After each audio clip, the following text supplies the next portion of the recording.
Karena ketika ini terkait dalam menjaga lingkungan tersebut ya gitu. Bukan berarti malaikat berani-berani atau kurang ajar kepada atasan, bukan. Karena ini kecil, saya ingin tidak meremehkan yang terkecil, saya ambil, saya buang pada tempatnya ya gitu. Nah syukur-syukur biar sampai itu tidak numpuk gitu, daripada dibuang ke tempat sembarang, lebih baik dibakar. Yang buruk ya kan, semua ada maslahat. Saya tanya, kalau seandainya Allah menciptakan makhluk yang namanya manusia di muka bumi ini soleh semua. Bismillahirrahmanirrahim. Assalamualaikum warahmatullahi wabarakatuh. Waalaikumsalam warahmatullahi wabarakatuh. Alhamdulillahirabbil alamin. Kita bisa bertemu lagi dalam keadaan sehat walafiat. Salawat salawat dan salam kepada Nabi besar kita, yaitu Nabi Muhammad Sallallahu Alaihi Wasallam. Bersama saya Kang Teddy. Alhamdulillah di sini saya ditemani lagi oleh Ustadz Nurholis. Terima kasih banyak Ustadz. Selamat datang lagi di hari berikutnya ya Ustadz. Ya, insyaallah. Ini kita akan membahas tema tentang kajian lingkungan dan pendidikan. Oh, lingkungan dan pendidikan ya Ustadz. Ya, alhamdulillah. Ternyata ada dua tema kita akan kaji, yaitu lingkungan dan pendidikan. Nah, dalam kajian ini saya tetap bersama Ustadz Nurholis dalam acara kegiatan ini, kajian ini. Semoga rekan-rekan atau para pemirsa semuanya bisa memahaminya dengan baik, apalagi ini urusannya dengan lingkungan, di mana lingkungannya itu suatu kegiatan yang berhubungan dengan kegiatan sosial ataupun berhubungan dengan kegiatan di masyarakat dan lain sebagainya. Mungkin dari saya hanya sedikit, kita langsung aja tentang kajian tentang lingkungan kita ya. Semoga lingkungan kita dimanapun teman-teman atau para pemirsa ada di tempat yang nyaman, tetap pasti melihat lingkungan dulu ya. Semoga lingkungannya tetap nyaman dan aman. Saya kembalikan lagi di sini kepada Ustadz Nurholis. Beliau merupakan Ustadz yang dulu pernah pesantren di Majalengka, dan kemudian itu MTS-nya ternyata dan SMA-nya beliau di Pondok Pesantren Darul Rahman Jakarta. Oh, ternyata luar biasa ya. Terima kasih Ustadz, dipersilahkan untuk kajiannya. Mohon maaf, dipersilahkan. Ya, terima kasih Kang Teddy. Insyaallah pada kesempatan ini saya akan membacakan ayat 30 ya, surat Al-Baqarah, dilanjut nanti dengan ayat 31 menjelaskan tentang lingkungan dan pendidikan insyaallah. Baik, langsung saja. Bismillahirrahmanirrahim. Alhamdulillahirabbil alamin, wassalatu wassalamu ala asyrafil anbiya wal mursalin wa ala alihi washabbihi. Bismillahirrahmanirrahim. Wadhkur ya Muhammad idh qala rabbuka lil malaikati inni ja'ilun fil ardi khalifah yakhlufuni fi tanfidi ahkami fiha wa huwa Adam. Artinya wadhkur, dan ingatlah engkau ya Muhammadu, hai Muhammad, kata Allah. Kapan? Idh qala, ketika berkata, Rabbuka, siapa Tuhanmu, Allah subhanahu wa ta'ala berkata kepada siapa? Allah, lil malaikati, kepada malaikat. Apa kata Allah? Ini sesungguhnya saya, ja'ilun, itu akan menjadikan, ya isim fa'il di sini ya, namanya mustakbal ya, akan menjadikan ya, fil ardi, di muka bumi ini, khalifatan, akan khalifah, akan pemimpin ya, kalau bahasa kitanya pemimpin ya, atau penghuni ya, penghuni bumi. Yakhlufuni, yang akan mengganti siapa khalifah tadi, pemimpin tadi, ini kepada saya, kata Allah. Mengganti dalam apa? Fi tanfidi ahkami, di dalam menjalankan atau melestarikan hukum-hukumku ya, hukum-hukum alamku ya kan, fiha, yang ada di dalam muka bumi, Wahwa, dan adapun khalifah itu Adamu, yaitu Nabi Adam. Jadi di sini kata Allah, ya Muhammad, ingatlah. Idz qala rabbuka, ketika Tuhanmu berkata lil malaikati, kepada malaikat, inni ja'ilun fil ardi khalifah, sesungguhnya aku kata Allah akan menjadikan pemimpin di muka bumi ini yang dapat mengganti posisi saya, kata Allah, di dalam melestarikan atau menjalankan hukum-hukum alam semesta yang ada di muka bumi ini, yaitu Nabi Adam. Artinya kita tahu, kita yakin bahwa Allah Subhanahu wa taala adalah Maha Pencipta, ya kan? Alam semesta termasuk bumi yang kita tempati ini. Nah, di muka bumi ini berarti ada makhluk, di antaranya adalah manusia dan binatang dan hewan-hewan yang lain. Nah, tentunya makhluk ini harus diatur. Ada yang mengatur, ada yang diatur, ya gitu loh. Karena untuk menjaga lingkungan, ya gitu loh. Yang mengatur Allah, ya gitu loh. Nah, tapi kan Allah tidak ujug-ujug langsung mengatur di muka bumi ini. Betul. Ya gitu. Perlu namanya, kalau bahasa kita adalah wakil, ya. Wakil Tuhan, ya. Utusan Tuhan, ya gitu. Yaitu para rasul, ya gitu, para nabi, termasuk Nabi Adam. Nabi Adam kebetulan adalah manusia pertama, ya, yang diciptakan oleh Allah. Nah, apa nanti tugasnya wakil Allah ini, pemimpin ini adalah untuk menjalankan hukum-hukum yang ada di muka bumi ini. Kita tahu yang namanya lingkungan pasti ada namanya pelanggaran. Betul. Pasti ada namanya kejadian. Nah, kalau tidak ada yang ngatur, nanti siapa yang menjadi hakim, ya gitu loh. Nah, singkat katanya, kalau bahasa kita sekarang, ya, Nabi Adam sudah tidak ada, terus turun generasi ke generasi sampai kita umat manusia sekarang, ya. Nah, kita yang mengatur di sini adalah berarti sekarang kita udah pemerintah. Iya. Nah, pemerintah itu bagian daripada khalifah, gitu ya, gitu loh. Bagian daripada khalifah, dia punya tugas menjaga alam semesta ini dengan peraturan-peraturannya. Agar apa? Agar lingkungannya kita di bumi Indonesia, agar menjadi lingkungan yang baik, yang indah, dan saling sinergi satu sama lain. Qalu ataj'alu fiha may yufsidu fiha bil ma'asi wa yasfiku dima'a yurikuha bil qatli kama fa'ala banul janni wa kanu fiha. Qalu, berkata siapa malaikat, ataj'alu, apakah engkau menjadikan, ya, fiha, di dalam muka bumi ini, ya, man, kepada orang, yufsidu, yang membuat kerusakan, fiha, di muka bumi ini, dengan apa membuat kerusakannya? Bil ma'asi, dengan melakukan maksiat-maksiat, durhaka. Bukan hanya melakukan maksiat, ya gitu, membuat kerusakan dan maksiat, wayasfiku, dan dia mengalirkan, mengucurkan orang tadi, ad-dima'a, akan darah, maksudnya membunuh, ya. Yurikuha, tegasnya ia mengucurkan darah, bil qatli, dengan cara membunuh. Kama fa'ala, sebagaimana telah melakukannya banul jani, siapa? Anak-anak jin. Bukannya manusia, anak-anak jin juga pernah melakukan pembunuhan. Jadi jin dan manusia sama, ada manusia yang taat, ada manusia yang jahat. Jin juga sama, ada jin yang taat, ada jin yang jahat. Sama kayak manusia. Wakanu, dan ada siapa anak-anak jin tadi, itu pihak dalam muka bumi, ada dalam muka bumi.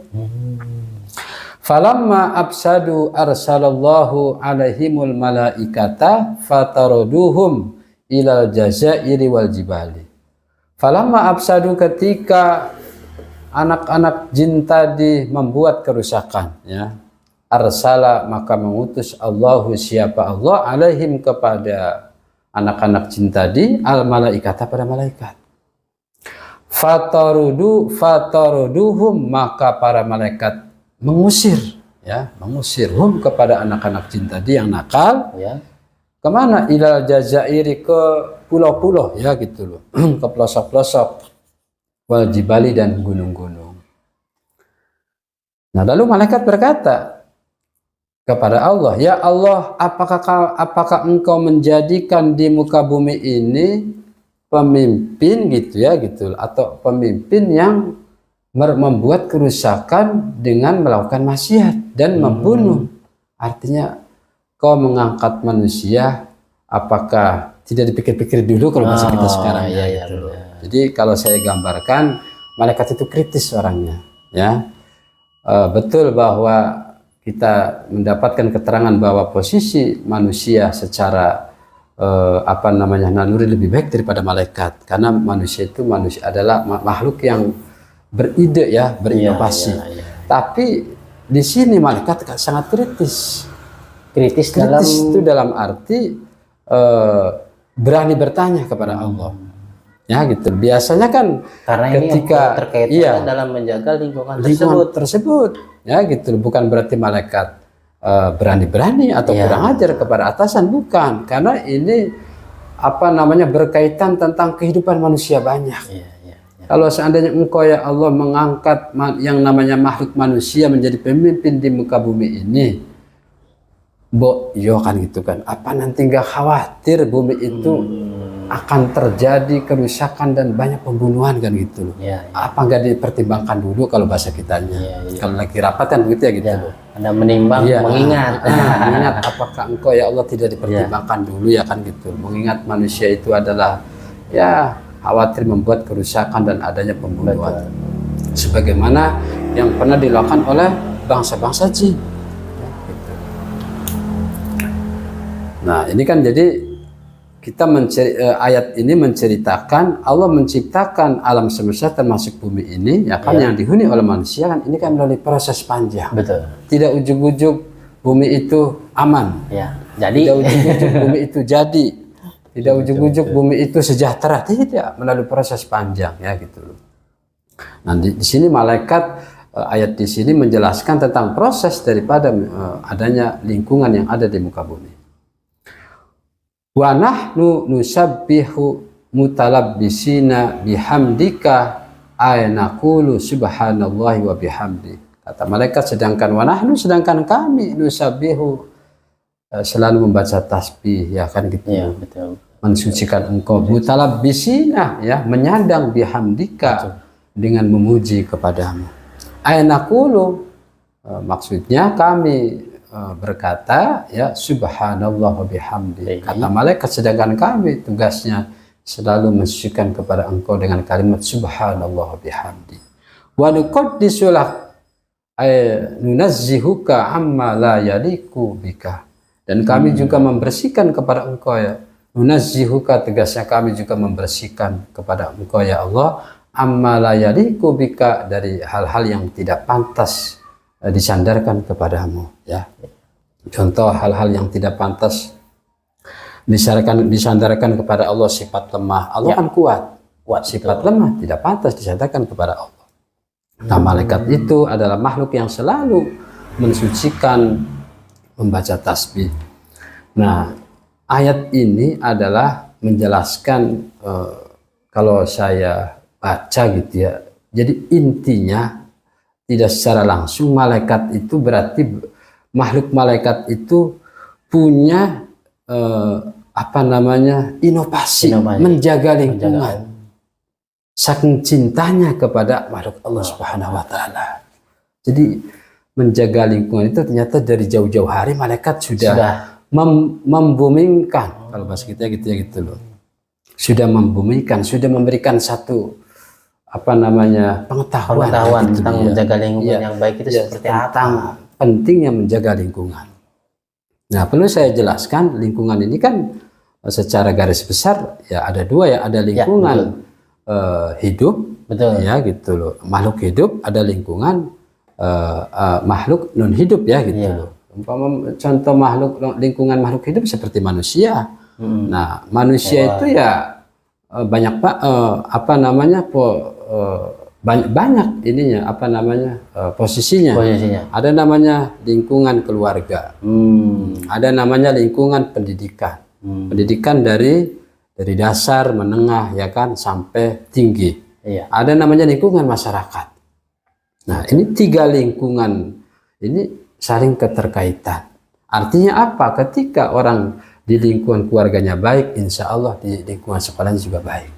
Insya Allah di lingkungan masyarakatnya juga baik. Sebaliknya, ketika orang itu di lingkungan keluarganya tidak baik, maka biasanya di lingkungan sekolah tidak baik, di lingkungan masyarakat juga tidak baik.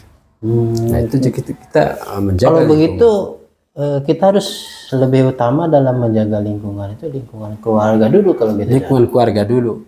Ya, yang paling pertama lingkungan keluarga dulu. Karena kan manusia lahir di sekolah, di sekolah, di masyarakat, atau di keluarga. Iya, betul. Di keluarga. Betul. Keluarga dulu. Ya, keluarga itu kan ayah, ibu, anak. Nah, anak ini lahir di sekolah, di masyarakat, apa di keluarga? Di keluarga dulu. Kalau lingkungan sekolah, warganya ada warga sekolah namanya ya ada siswa, ada mahasiswa, ada anak-anak sekolah, ada guru, ada dosen dan seterusnya. Kalau warga masyarakat ya banyak. Berbagai macam profesi. Ada perawat, ada pedagang, ada pejabat dari RT, RW, kepala desa dan seterusnya. Nah, bagaimana setiap khususnya para pemimpin dari level rendah, ya baik formal maupun non formal. Kalau yang non formal berarti lingkungan keluarga, lingkungan sekolah, lingkungan pendidikan, lingkungan masyarakat. Kalau yang pemimpin formal berarti adalah pejabat. Dari terendah, dari RT, RW sampai presiden, harus punya visi misi menjaga lingkungan untuk kebaikan ketertiban bersama. Nah, kenapa?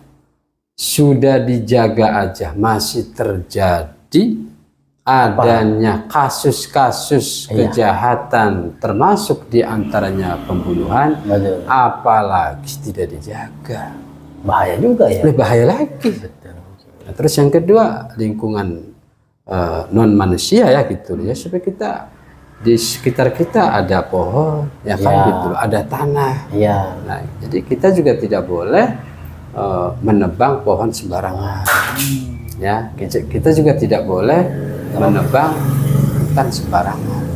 Itu karena bagian daripada lingkungan harus kita jaga. Termasuk sampah. Sampah juga. Nih lagi rame saat sekarang.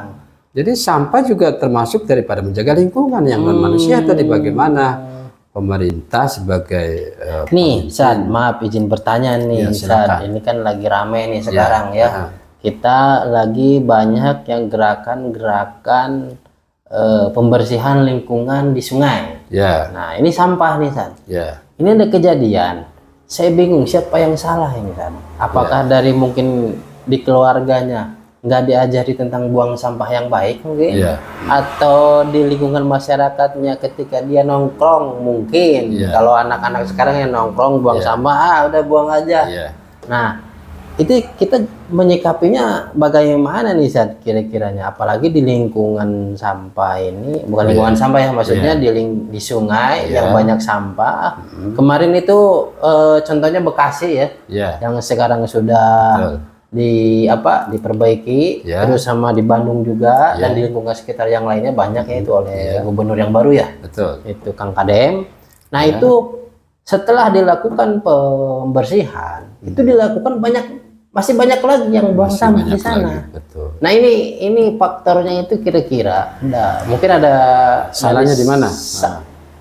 Letak salahnya, dan bagaimana cara menyikapi dari salah tersebut agar supaya masyarakat itu paham gitu, supaya masyarakat itu tahu nih perilaku yang baik itu nggak buang. Nah ini di faktor mana dulu Sad? Apakah di faktor keluarga dulu, apa di faktor sosial dulu?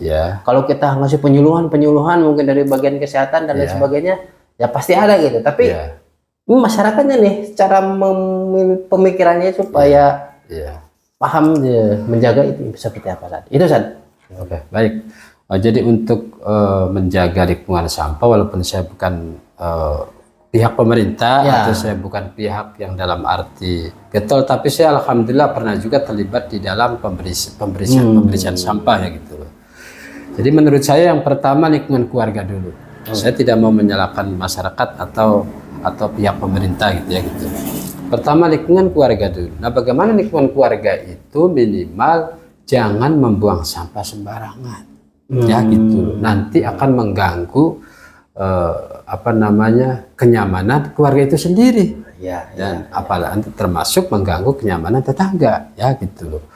Sayangnya gitu ya, dari kakak ini, keluarga ini yang sadar hanya sekian persen. Sayangnya ya gitu loh. Buang aja kan ya. Betul saat itu. Saya ketika anak saya buang sampah sembarangan, saya langsung ambil. Saya ambil walaupun itu hanya plastik es ya gitu. Iya. Walaupun itu nggak ada yang larang ya gitu. Tapi saya ingin dari yang terkecil, saya ingin tidak mau meremehkan yang terkecil. Saya ambil, saya buang pada tempatnya. Ya gitu loh.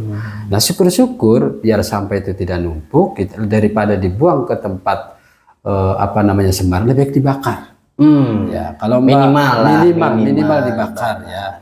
Syukur-syukur kalau ada tetangga sampah yang mau disortir untuk dijadikan cuan. Betul. Ya kan, ya bagus ya kan gitu. Ketika ada orang datang ke kita mau mengambil sampah-sampah yang masih ini karena untuk dijadikan satu produksi ya kan, lebih bagus. Kita nggak boleh sentimen dan nggak boleh kita menjual harga ya kan, itu ambil aja gitu ya gitu. Apalagi sampah-sampah yang plastik. Nah terus yang kedua adalah masyarakat secara umum gitu. Masyarakat juga ya, kalau semua disiplin membuang sampah pada tempatnya gitu ya, insya Allah lingkungan akan bersih. Cuman sayangnya lagi-lagi apa saja kira-kira yang sadarnya hanya sekian persen. Iya benar itu. Nah yang ketiga adalah berarti pihak pemerintah. Berarti saya usul kepada pemerintah gitu ya, mudah-mudahan diterima. Kalau bisa ada menteri khusus menangani persampahan. Iya. Udah ada itu San. Itu di bagian apa ya? Kalau nggak salah sudah ada itu. Tapi kan selama ini kan sampah itu dibawa kesehatan. Kesehatan. Sampah itu kan dibawa Menteri Kesehatan ya gitu. Bukan. Ada lagi. Ya mudah-mudahan ya. Intinya gitu. Pemerintah ngebantu lah. Ya membantu ya. Tinggal pemerintah bagaimana mengangkat para pekerja kan betul. Untuk membantu kesadaran masyarakat. Minimal setiap kecamatan itu ada desa. Ya setiap desa. Syukur setiap desa ya gitu. Ya. Ada pengangkut sampah ya, dan pemerintah menyediakannya di mana pembuangan sampahnya. Nah, TPU-nya, dan TPU-nya juga harus terus dikelola, jangan sampai berlarut-larut yang pada akhirnya menimbulkan satu penyakit seperti di Bantar Gebang Bekasi ya. Betul. Seperti di perumahan kan sudah jalan ya, sudah jalan. Kalau perumahan ini kan sudah jalan. Sudah jalan, ada pengangkut sampah ya. Cuma itu di masyarakat nih. Di masyarakat. Yang bisa menimbulkan terjadinya DBD. Nah, penyakit DBD kan yang masalah siapa? Iya. Lingkungan juga kan. Tapi kan berawal dari tadi Ustaz bilang. Dari manusianya itu tersendiri. Jadi bagaimana? Jadi semua perlu kerjasama dari tiga-tiganya ya, keluarga, masyarakat, dan pemerintah ya gitu. Ya kalau ada pemimpin gubernur seperti kemarin KDM ya kan, langsung turun tangan, itu bagus itu namanya tipe pemimpin yang tidak mau cuci tangan ya kan. Betul. Ya, saya juga senang hal-hal yang seperti itu. Betul. Insya Allah saya juga ditakdirkan oleh Allah, walaupun saya Ustadz ya kan. Suatu saat saya oleh Allah dikasih petunjuk. Kalau jadi pemimpin ya kan gitu loh. Insya Allah saya siap ya dengan sedikit pengalaman yang ada ya kan gitu. Insya Allah ya. Bila takaburin ya, tanpa ada sombong. Kalau ada petunjuk. Kalau nggak ada ya jangan. Kalau nggak ada ya. Tapi kalau petunjuk luar biasa. Mungkin kita bahas ke season yang kemarin ya San. Petunjuk yang kemarin itu tentang mimpi gitu. Iya. Oh gitu. Siap. Nah, falamu zaidatun wal jumlatu halun fanahnu ahaqqu bil istihlafi. Adapun huruf lam yang ada pada lapan laka itu zaidatun tambahan. Artinya wa nuqad disuka asal katanya. Jadi maf'ul, dan kami membersihkan kepadamu hai Allah. Wal jumlatu adapun jumlah halun itu menjadi hal. Jumlah wa nahnu nusabbihuka, jumlah ismiyah mubtada dan khobar ya. Itu kedudukan menjadi hal ya. Fanahnu, maka adapun kami, kata malaikat, ahaku itu lebih berhak bil istikhlafi, dengan menyandang gelar khalifah, kata malaikat ya gitu. Qala ta'ala inni a'lamu ma la ta'lamun. Allah Ta'ala berfirman, ini sesungguhnya saya a'lamu, itu mengetahui ya, a'lamu mala, lebih mengetahui perkara la ta'lamuna, yang tidak kalian ketahui. Kata Allah, saya lebih tahu ya terhadap apa yang kalian tidak ketahui. Apa itu? Minal maslahati, daripada maslahat. Jadi memang insting ya seorang pemimpin dengan seorang bawahan tuh ya berbeda ya gitu. Seorang pemimpin ya raja lah ya, raja ya ibaratnya gitu ya, punya satu apa tadi visi misi ya kan, mengangkat manusia menjadi khalifah ya kan. Ternyata di situ ada biar ada maslahat ya gitu, biar ada maslahat. Apa itu? Istikhlafi Adama, di dalam menjadikan Nabi Adam sebagai khalifah ya kan gitu. Jadi apa di antara maslahatnya? Proses pembelajaran. Seandainya gitu ya, pada waktu itu Allah mengabulkan ide pendapatnya malaikat ya kan gitu loh. Lalu yang menjadi pemimpin malaikat, nah lalu manusia di dunia kerjanya apa? Ya kan gitu. Nggak ada proses pembelajaran. Betul. Di minal maslahati, bahasa Al-Qur'annya ada maslahat. Apa salah satu maslahatnya? Adanya proses pembelajaran. Yaitu apa pembelajaran? Ya belajar menjaga lingkungan, belajar ilmu dan segalanya. Pokoknya apapun yang ada di muka bumi ini, ada yang baik, ada yang buruk ya kan. Semua ada maslahat. Saya tanya, kalau seandainya Allah menciptakan makhluk yang namanya manusia di muka bumi ini soleh semua, apa kerjanya Ustadz? Buat apa Ustadz berdakwah ya kan? Buat apa Kiai berdakwah? Buat apa polisi bekerja? Gak ada maling, aman semua. Sejahtera ya? Iya sejahtera. Kiamat juga dong? Enggak ada? Kiamat ya, bukan lagi kiamat, jadi udah kayak surga. Berarti gak ada dunia ya gitu loh. Jadi RT tidak ada fungsinya, presiden tidak ada fungsinya. Nah berarti di situ apa? Tidak ada maslahat. Nah, ternyata ada hal besar yang divisikan oleh Allah yang tidak diketahui oleh malaikat pada waktu itu. Nah kesimpulannya adalah kita di sini tetap dari pendapat malaikat kita ambil. Apa itu? Bahwa malaikat pada waktu itu sudah punya semangat menjaga lingkungan. Luar biasa. Apalagi ya pendapatnya Allah Subhanahu wa taala ya gitu. Allah menciptakan, mengangkat manusia sebagai khalifah, yaitu ada visi misi yang besar, ada maslahat yang besar yang tidak diketahui oleh malaikat pada waktu itu. Nah, contoh kecilnya adalah kita guru, kalau murid yang kita ajarkan pinter semua, baik semua, kira-kira ngapain nilai ya? Ngapain saya bahas sudah tapi bisa ngabsen, cerdas ini absennya sendiri ya kan gitu ya gitu. Nilai udah bagus ya, dengan adanya murid yang masih mistis ya kan, ada yang baik, ada yang rajin. Jadi kita juga semangat, kita juga punya tanggung jawab ya kan gitu loh. Oh ini yang rajin, oh ini yang tidak. Nah itu adalah bagian daripada maslahat ya yang ada di muka bumi ini. Ya. Ya saya kira mungkin kajian tentang lingkungan sampai di sini dulu, walaupun sedikit. Mudah-mudahan pemirsa ya yang mendengarkan mendapatkan manfaat. Amin, amin, amin ya robbal. Apabila ada penjelasan yang benar, itu datangnya dari Allah. Saya tidak pernah bosan-bosan. Apabila ada yang keliru, itu berarti berangkat dari kekurangan pribadi saya, karena saya adalah manusia dhaif yang la haula wala quwata illa billahil azim. Tidak ada dan tidak ada kekuatan kecuali dari Allah Subhanahu wa taala. Siap, alhamdulillahirabbil alamin. Kajian tentang lingkungan ini luar biasa sekali ya. Bersama Ustaz Nurholis ini kita bisa mengetahui di mana awal kita harus menjaga lingkungan tersebut. dari topik pembahasan di sini, dari mulai masyarakat, dari mulai keluarga, dari mulai pemimpin atau pemerintah, intinya kita kembali lagi kepada diri kita sendiri. Beliau menjawab dari Ustadz Nurholis ketika diskusi, ternyata hal yang paling utama itu adalah keluarga, dimana kita itu harus menjaga keluarga dengan baik, dengan harmonis, dengan penuh kasih sayang, apalagi menjaga generasi muda, di mana generasi muda ini kita harus lebih diperhatikan lagi. Kenapa dia lingkungannya menjadi negatif ketika di luar, tetapi di dalam keluarga ada yang positif. Nah, mungkin apakah kurang perhatiannya dan sebagainya.